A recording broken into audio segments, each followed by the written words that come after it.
Yang ketiga adalah cara untuk kita kaya dengan emas adalah dengan kita ada harta kita sendiri. Dan harta dekat dalam ni merujuk kepada kita dah mula untuk ada income daripada harta kita.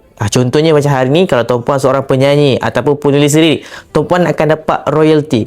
Maka tuan-puan akan dapat passive income ataupun tuan-puan akan mendapat pendapatan daripada lirik dan juga nyanyian tuan-puan.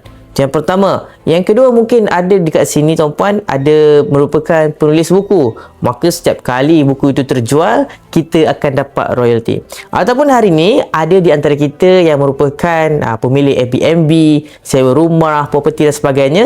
Maka daripada harta-harta ini, kita akan mula mendapat income dan kita mula untuk mendapat positive cash flow.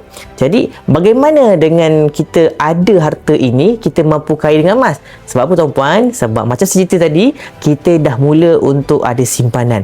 Kita dah mula untuk ada saving. Emas tuan-puan tak perlu pun banyak-banyak. Cukup sekadar kita ada maksimum 1 kilo satu keluarga. Selebihnya kita boleh mula invest dan mula untuk membeli hartanah, properti dan sebagainya. Untuk apa? Untuk kita tingkatkan harta kita dan kita tingkatkan pendapatan kita. Sebab itu tuan-puan, dalam frasa kaya dengan emas ni ada 3 faktor yang utama. Okey, yang pertama tadi tabungan, yang kedua harta dan yang ketiga hutang yang berkurangan. Ini baru yang kedua, dan jom kita tengok kenapa boleh jadi hutang semakin berkurangan bila mana kita mula menyimpan emas.